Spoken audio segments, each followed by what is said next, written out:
Hello, hello, and welcome to our Elevated Frequency podcast. My name is Shannon Morse, and I'm here with my lovely co-founder, Lisa Kirby, and our wonderful coach, Eka. Hello, Eka. Welcome. Hi. Awesome. So today we're in our series of really getting to know some of our coaches. We have the fortune to have so many incredible coaches with us at the Green Door Life right now, and Eka is absolutely one of them. So today we get to learn all about Eka and kind of what her methodology is, what her background is, and how she joined our crew, and just kind of get to know Eka so that you guys as listeners can really start to identify which coach you vibe with. And also, even if you don't go with any particular coach, you kind of get a sense of the personality that's within our community and available to you when you're inside of the Green Door Life experience. So as usual, Lisa, would you like to start off with our questions? Yes, the Spanish Inquisition begins. Eka, I like to play the game of, instead of where in the world is Carmen Sandiego, I like to play where in the world is Coach Eka, because your life is so robust and adventurous and fascinating. So let us know a little bit about where you are now, what your kind of schedule is like, and Well, I'm going to turn you around so you can see. Do you see this circus tent? wow, you are Yes. VIP close. That's the front yard. Currently I'm at the winter quarters of Glen Creek Circus where I work, which is located in California near Mendocino, like right on the coast. We're here in the winter months. In the summer, we're traveling around touring, but it's not that time right now. We're really happy about that. Amazing. And so you're essentially, I mean, I want to say you and I both were living that van life at the same time, or like, I'm still right. doing it. I'm just always doing it. So tell us a little bit of like when you started with us as a client and like what that journey was for you. Were you already into nutrition and fitness, or how did that evolve for you? Well, I came to the program. I remember seeing an Instagram live with Shannon and Anastasia, like in would have been October of 2021. We were on our last stop of my first tour. I was in the trailer. It was like 90 degrees outside. I was sweating profusely, but just like I have to watch this video. And I watched it, and afterwards I was like, yeah, that I need that. As I was feeling pretty frustrated because I was very active and being a circus artist, training really hard, but feeling like my body was not reflecting the amount of work that I was putting in. And my answer was always like, well, I must need to train harder and probably eat less. But then I just like it never worked. It was like, well, I can't just not eat at all, and I like don't have time or capacity to train any more than I'm training. So like, what the hell? Mm-hmm. So after I watched that Instagram live, I was like, I have to figure out how to do this program. And I did, and obviously it was life changing just to learn kind of for the first time all this stuff that should be basic knowledge. It's not.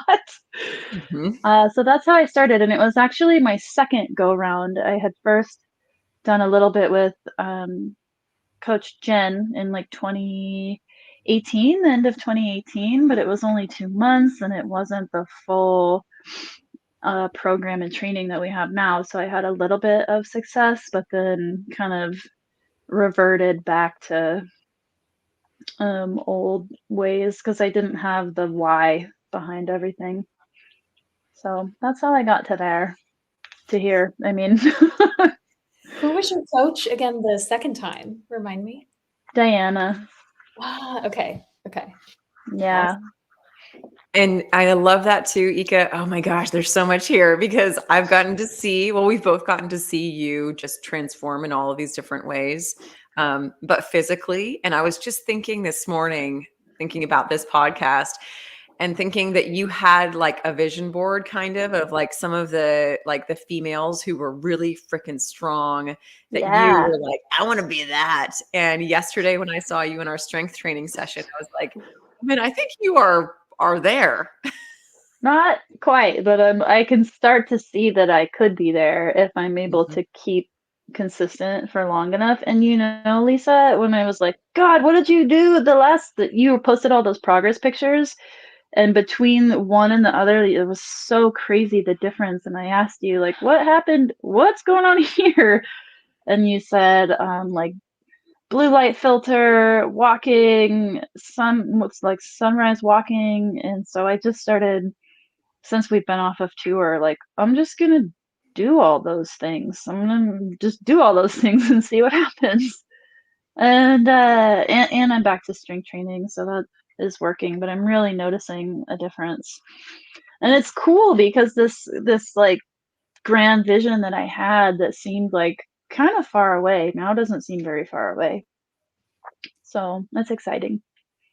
It's so exciting. It's so cool. And I love that you're bringing up the aspects of like the blue light and the walking, because it's really like these small behavior patterns that are such like a separate, not even separate, but some people see them as like not even included in like nutrition, like how we fuel our Yeah. body is how we take in all of the information from all of these different places and see how it affects us. So I love that you're bringing that in as well. I think that I was in that camp for a while too, of thinking like, oh, well, I train hard and I eat reasonably well, like all these little things, like how much can they really matter, So I just decided to try them and see.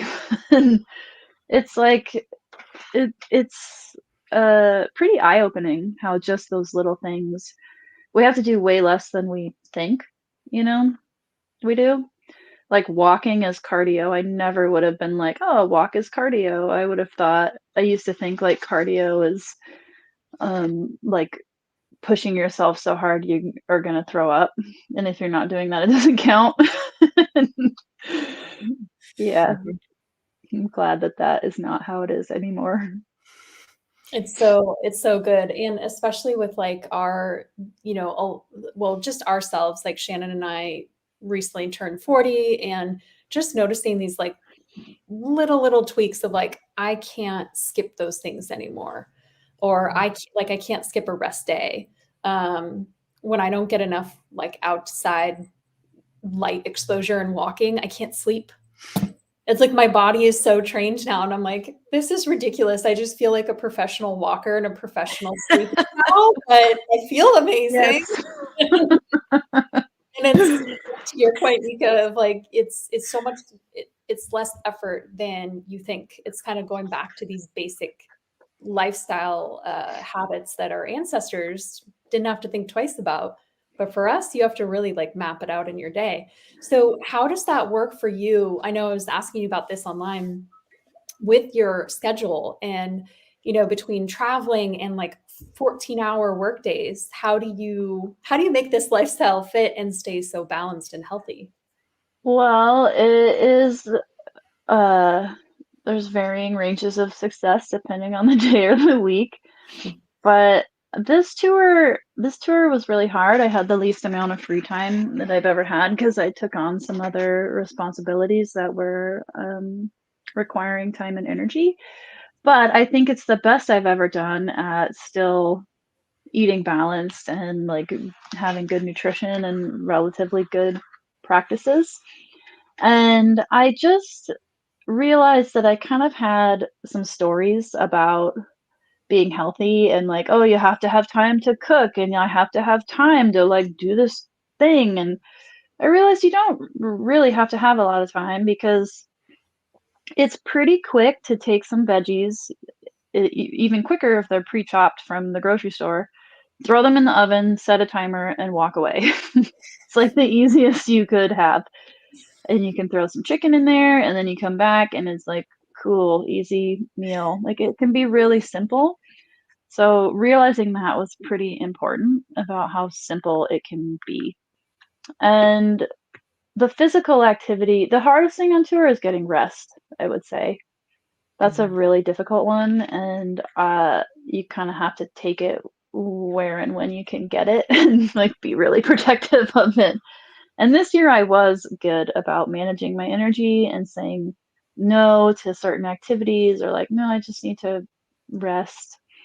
Getting steps in is pretty easy, especially on build up and tear down days. It's like you have 30,000 steps today, but then other days on a show day, maybe less because you're just trying to conserve your energy to go do the big explosive thing on stage. But Mhm. hopefully over the week it kind of averages out with those really big days and those lighter days. I'm so curious, how have you seen that your performance has changed and like your ability to go on tour and things like that with the tools that you've now adopted with like nutrition and training and understanding rest that your body needs and all those things? Like, can you, do you notice the shift? Like, is it a drastic thing or is Yeah. it fairly okay? Yes. No, it's huge. I don't think that I could do it without it.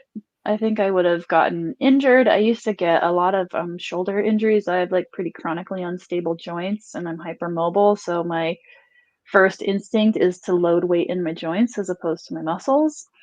But through doing strength training, it's helped to change that pattern. So doing like heavy manual labor of building the tent and swinging a sledgehammer is now something that I can do, whereas in the past I would have been like, I'm gonna throw my shoulder out of socket trying to swing it.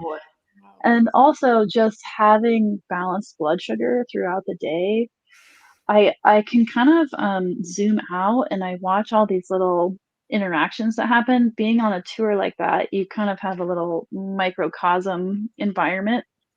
So watching all these little dynamics, and it can get really tense sometimes. But because I'm in this more balanced place, I can see like about 90% of these difficulties and arguments wouldn't be happening if people knew how to feed themselves. Because I see what other people are eating and they're like either not eating or they're eating like a packet of Oreos, or you know what I mean? I don't know how they're doing it, but I was able to get through the whole tour, which was like 4.5 months, really intense, no injuries. Like, and for me, that's like a really big deal. That's Um, massive. That's your career yeah, at the yeah. So moment. it's like less time out being injured, and also just having a like greater capacity to do more things. I've never felt so strong in my entire life, and it's not because I wasn't like trying before. I just wasn't like trying the right things. Yeah. So Totally. good. No, I'm like looking Yeah. at Lisa. I'm like, do you want to go? Yes. I'm like soaking it all in. Like especially the part about when you're in that balanced blood sugar state and you're just kind of like you're so stable and you really can be the observer. We talk about this consciousness and awareness that nutrition education can bring. We talk about it a lot in our program. And when you are so steady physiologically in your body, you really it's easier to become the observer and you're just kind of like watching everything unfold before you like a movie. I see this a lot with like kids. I have my kids and like their friends, or I'll see like stuff at school, and I'm like counting carbs and sugar, and I'm like, and that's why your kid is Yeah, you can really see it happening. It's like, hurting. oh, okay. It's no different for adults that we're just like bigger adult bodies, but having that same like blood sugar crash experience. And I don't know that so many people put two and two together. So I think it's so cool that you brought that up. Do you find now as a coach for you, do you identify that for some of your clients? Like, does that come up at all, or do they share like, oh, I've noticed this like emotional change?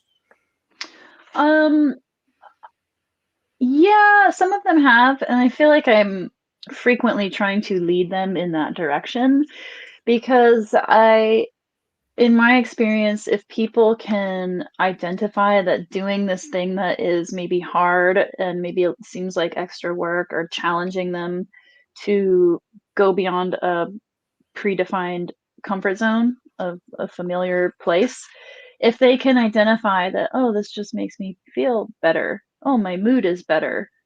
They're going to be more likely to do it than just like, oh, I should do this because my coach told me to do this. And then it becomes like, oh, I want to do this because I actually want to feel good. Especially now, I think, because we're in this weird, like pressure cooker of a world where it's really can be hard to feel good sometimes. So anything that helps to that end, I think people get really excited about. So yeah, I'm always trying to steer them in that direction. It's an awesome question. Eka, when you're looking at, I'm going to kind of like steer us slowly into just your experience with coaching and kind of how you've come into that experience for yourself, because what we've seen both in our own journey and then in the journey of our coaches that have started out as clients first. For everyone who's listening, everyone who is coaching with us has been a client in this process at some point in time. And that allows them to really stand next to the individual that they're going to be working with and kind of go through the process like, hey, I've been here. I know what this is going to look like to a certain respect or degree. Everyone's journey is going to be, of course, very unique and different. But Eka, as you're going through kind of like this, like leading individuals through their own discovery processes, I guess kind of share with us a little bit more about what really lights you up, like who you're really excited about working with, the types of people that you vibe with, what they're looking to achieve, kind of like goal setting. Yeah, just giving us an idea of like who are you really stoked to be leading through this journey as you went through it? I think the first thing is people who are ready, willing, and able to actually make changes, like through daily actions. I think frequently it can be common for people to think, oh, I paid money for a thing and that is all I have to do and then it's going to work. And they're kind of resistant to actually looking at their role and their responsibility in what is happening in their outer world and their body. So people who are really ready to look at that and look at themselves and are like, yes, I want to make this change. I want to work with those people. Those are the best people to work with. People who can be curious about that and are interested in I think just the mind, like the mind body spirit connection, because it's all related. And I know for me through my uh uh whatever my experience as a circus artist, I was never like innately gifted or anything. When I started circus, I couldn't even do a push-up. I was never like, I'm a gymnast and now I'm naturally going to do this thing. I saw someone doing it and was like, I'm going to do that, but like had no like capacity whatsoever. I just worked really hard for a really long time and had many challenges along the way, but through learning and understanding how to operate my body, like I feel like it's given me like a manual to understanding how to operate my mind and then has opened the door to the spirit. So people who are interested in that, those kind of things, I do well with those folks, I think.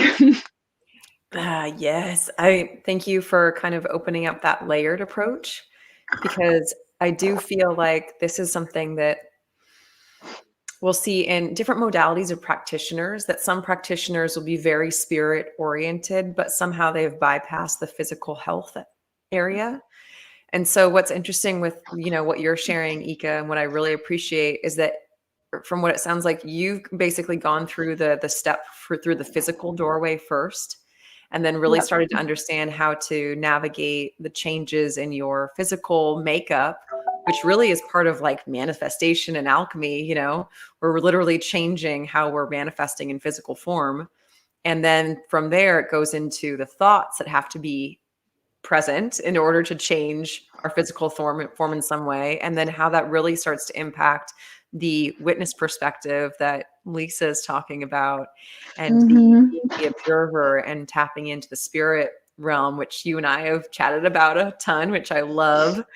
And I think that's really just like further opening up the conversation to that, you know, people come to us through the doorway of nutrition, but if they are open and ready, there's so much more that's available. And you're speaking into it right now. And I've loved watching your journey. And I'm really, really stoked for the individuals who are going to work with you who are like, yeah, man, I'm ready for that. Like, Yeah. give me some of that rainbow spirit action. Yeah, that is why I was attracted to this program initially, and why I wanted to be a coach here, is because for me, I'm really interested in helping people to um, kind of reclaim their agency and their sense of personal power. That's something that I was lacking in my life. And through this process, through becoming physically strong and physically powerful, it has helped me kind of reclaim my sense of spiritual power. And I recognize that for many people, jumping right into that is kind of like too much. But nutrition and the physical body and fitness is something that most people want. They want to be physically fit, they want to look a certain way, they want to be healthy. And that is a really good doorway to access these other realms. It's Yep. so cool because it's like there's that Joe Dispenza quote, like when your body is like in that constant fight or flight, or even just, it doesn't have to be extreme, but just, you know, a little tension or stress, we have the tendency as humans to focus on like time scarcity, and then also you know, scarcity in the body. And I think what the common thread for so many of our coaches who are, you know, on our team is we all were so consumed by the physical part of like just trying to get our shit together with that. And it was taking up so much precious mind and brain space, where you can't be super conscious and aware if you're constantly thinking about, why am I not fit? Why am I not healthy? What the hell do I need to do to just like feel good in my physical body?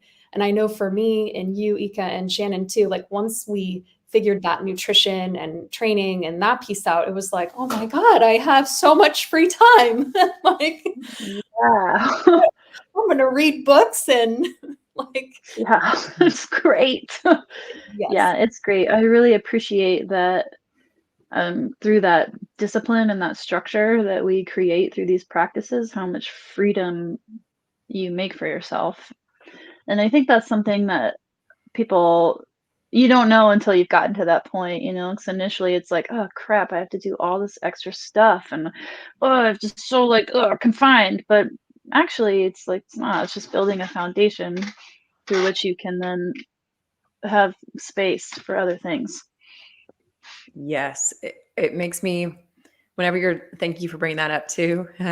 Whenever you talk about that, oh man, I need another word for container. I've joked about this a lot. It's like an overhead bin, an under compartment. Like, but I think about like a circular structure, and that we have to have a defined structure in order to have spontaneity and flexibility inside of it. Like it's creation. You know, if we don't have a defined structure, we can't really create anything. And that's kind of what I think about as you're talking and you're sharing about your experiences, that, you know, you've designed this structure that works for you in a chaotic and consistently changing environment, Eka. I wouldn't say like chaotic, but like in Oh, respect to, it's chaotic. It's very, that's a good word for it. excellent. Great. I'm glad I didn't stick my foot in my mouth on that one. So with that, it's like you found the structure that works for that environment. And within that, then there's freedom that's available. Yeah, a lot. And there's like so much more energy to give to that freedom, you know? Like, oh, I have freedom and I have enough energy to do something with it, instead of just like, oh, I have freedom. I mean, some days are definitely like that for sure. Yeah. But you know what I mean. I do. And it's the cycle of life. Like, we're not here saying like, hey, everyone, you're going to have amazing energy every single day of the season. Like, that's just not what our lives are like. However, the baseline starts to change, especially when we have the tools to basically co-create with our environment what's available to us with our food and our sunlight and walking and being outdoors and all this kind of stuff. But yeah, it's just what you're sharing. And what I love about your perspective, Eka, is that your current environment and the environment that you've placed yourself in over the last like 3-5 years is on almost like the extreme end of what would be the most difficult for most individuals to navigate. So then you can come from, well, yo, I figured this part out.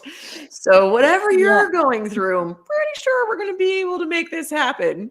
I had that sense this season too. I'm like, oh, I figured out how to do this time. And a lot of people on tour like gained weight or just weren't feeling well, or I would kind of gauge like people's energy level while we were working. A lot of people were just like dragging themselves along, and they were significantly younger than me, like at least 10 years. Wow. And yeah, and I was like, yo, you guys have to learn how to feed yourselves, because this is a big difference. That whole not eating thing, like just, it was a thing when we were young, and now it's turned into like, oh, intermittent fasting. And I know, Eka, we've talked about this a ton. Yeah. And can you share a little bit about that? Because I know you've had some friends or colleagues that were really into that, especially as an athlete, like how, that might not be the best match, or, seeing the impact of that in people. I tried it when I was living in San Francisco. I had some friends who were all about it, and they're like, you got to do this. And they were like ripped. So I was like, okay, well, I guess this is what I have to do. And I was miserable, and I didn't lose any weight. I probably gained weight. I was just like grumpy all the time. They're like, just wake up and drink coffee and then go train for 4 hours and then eat a meal. And it's just like, this is not working for me. And yeah, there was nothing good came of it.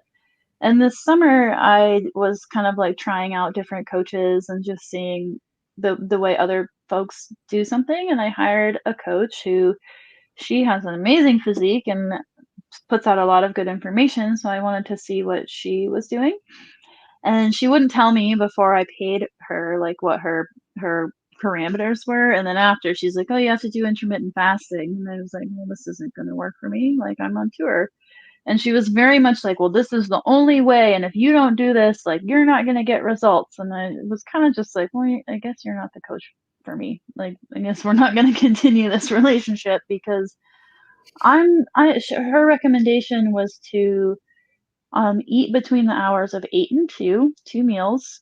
So all of your calories in 2 meals, like within 4 hours of your training. So eat one huge meal, go train, and then eat another huge meal, and then not eat for the rest of the day. And maybe if I guess for her that works, but for me, like being active for 14 to 16 hours a day in tour, like that is just not going to work. I can't eat a huge meal. I don't want to eat that much at one time. And I need steady energy throughout the day. So for me, I've just kind of, I don't think that's for me. And I kind of like decided not to continue with her after the first month. And then I noticed myself kind of like, oh, you're being a quitter and you need to give it a try. But then I kept thinking about that piece of the puzzle. And it was like, I know I'm not going to do this. Like, I don't want to do this. I like to eat food. I'm miserable when I'm like having to restrict myself like that. Yeah, so it's not for me. If you were, I have 2 questions. One, I kind of want to get a sense of like what your schedule in terms of your, like when you're on tour and then when you're not on tour kind of looks like, so that people listening can be like, oh, that's what she's navigating in terms of your energy output as an athlete. Because I think a lot of athletes would be really fortunate to work with you in that sense, and just getting a sense of like your actual output and like what your body has to go through regularly and kind of all the tools that you have to provide in that area. And then also, I'm looking at this experience. I love that you worked with another coach, because it's so helpful to kind of pick and experience things that are helpful from other people and then things that aren't as helpful, you know, especially as we're going through all of these experiences, which is why all of our coaches, it's so fun because everyone has a different perspective and we can add to the whole, you know, and it's not about one person's answer is right or wrong. It's about the whole and the collective perspective and experience. So here's my question. If you were coaching you and you were like, instead of that woman, right, the other coach, if you were coaching you, what would you have done differently? Well, first of all, one of her things was to only send her one email a week with everything you need to say in it. Like she wasn't open to having communication. So if I was me coaching me, I would say, "Hey, I'm available between these hours and these hours," and I would be there to actually support me. Mhm. So that was one thing, is not really feeling supported and realizing how valuable that is. Mm. And I would also take into account my schedule and my activity levels and recognize that that's going to be different and require a different approach than maybe exactly what her life looks like. And I'm sure that I know that some people and some women are uniquely suited to intermittent fasting, but that's not everybody. So, really taking into account like the individual me and my lifestyle, which is very extreme. Uh, yeah, and then I would make a plan that was doable for that instead of just saying, this is the way you have to do it. And if you're not going to do it exactly like this, you've basically failed and I can't help you. To me, it's very myopic and it's not taking into account that there are many ways to arrive somewhere. I love that. We're Yes. we're like the opposite of the Mandalorian, like, "This is the way." We're like, Yeah, "What yep.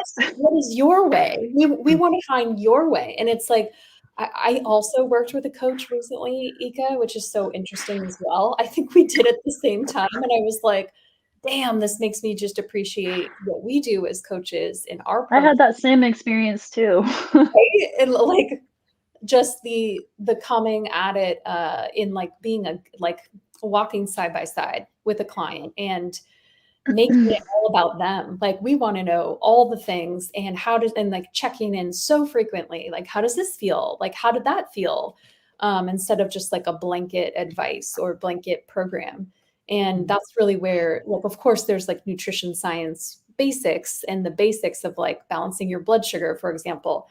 But beyond that, there are so many differences and variables, with different lifestyles and ages and, physical activity that you have to take into account. And it's such a disservice to just give people this blanket, like, one thing. And I think that's why so many people are frustrated, and it's just such a. Yeah, I got frustrated and I was only with her for 4 weeks and I was like, "Well, I'm not gonna keep doing this. I'm better off just doing what I'm doing by myself and not paying you." So, Mhm. yeah, but it's good to learn. I mean, I learned some good things from her and I also see what she has to do in order to look that way. And like, well, I don't want to do that, but maybe there's another way I can get there. So Yeah. it's just interesting to see that too, and to recognize that I don't want to be like the person that I want to be for my clients is someone who's just holding the lantern up and kind of guiding them along their path, on their path, like just holding the light and kind of walking with them as opposed to like, no, you have to walk on this road only or else I don't know. So yeah, that that was a good thing to come to. I so appreciate that very much. And Eka, circling back to like the other question I Oh had for yeah, you. my schedule. Yeah. Yes. Well, right now it's cool because we're in between contracts. We finished the summer, which was exhausting, and I would love to just take like 2 months off, but we can't because we have another one starting in a month, and that one is much shorter. It's 3 weeks, but it's like shows pretty much every day for 3 weeks except 2 days off. So it's gonna be a lot. Mhm. Wow. And so right now, but even with like having all this space, I created a structure for myself so that I wouldn't just like, what am I doing every day? I wake up at 6, I meditate, I walk my dog, I come back. If it's Monday, Wednesday, or Friday, I do a strength training.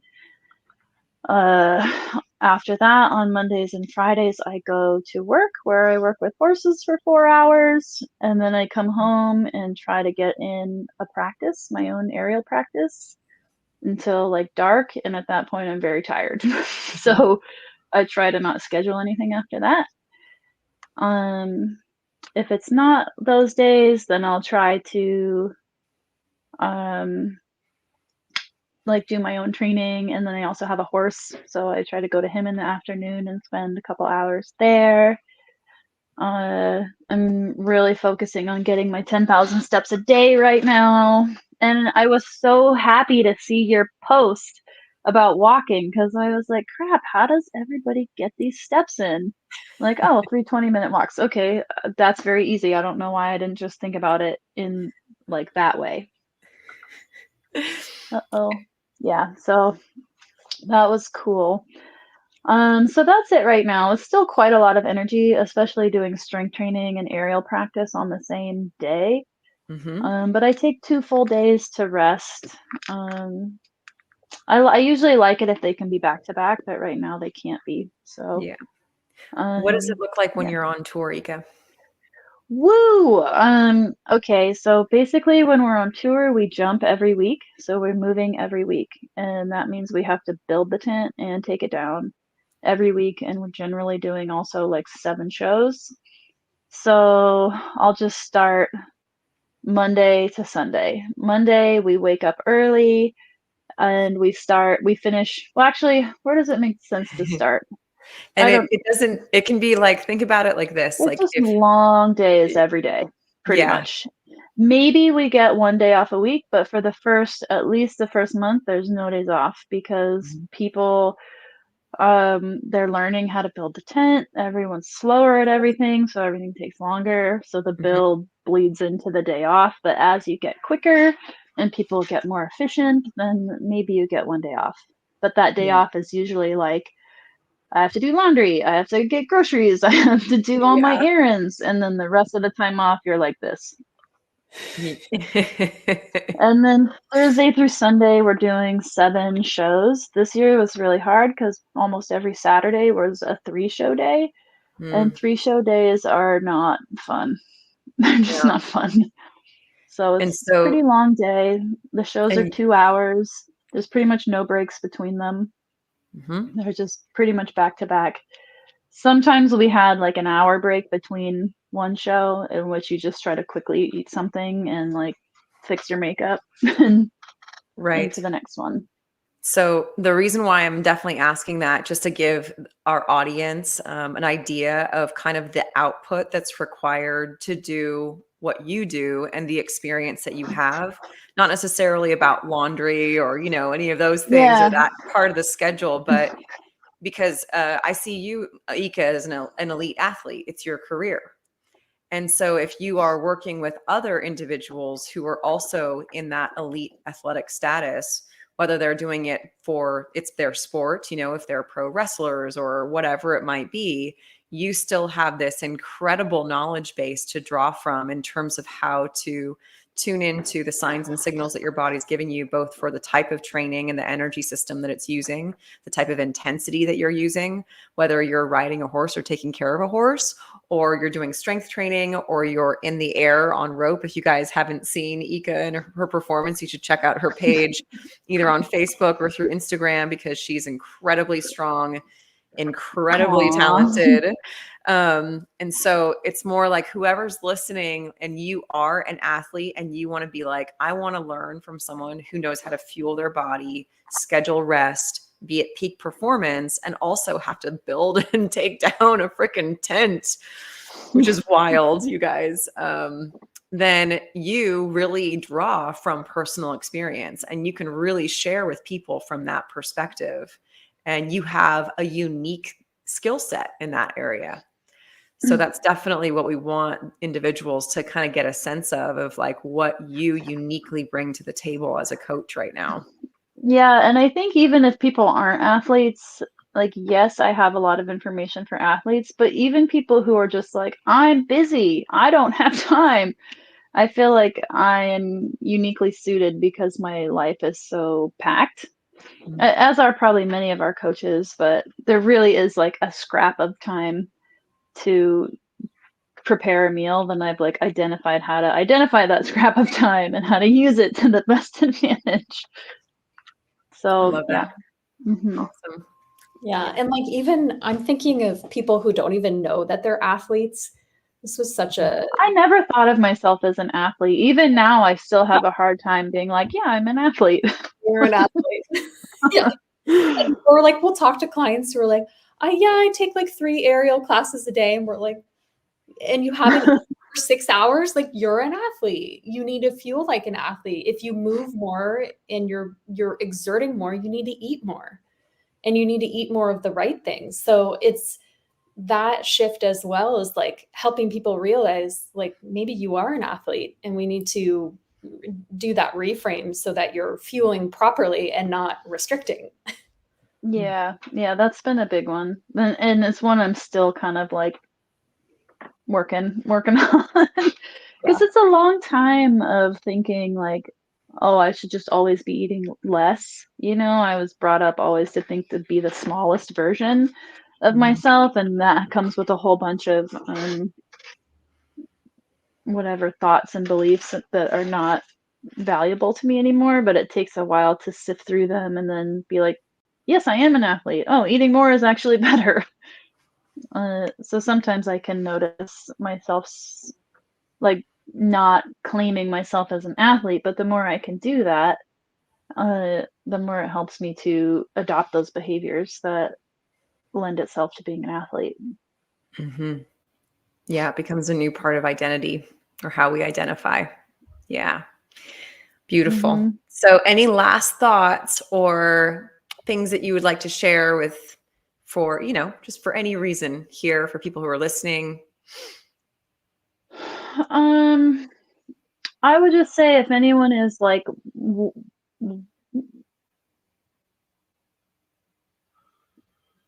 oh, there you go, you're back. I'm Is it like, working? Yeah, okay. Yeah. Yeah.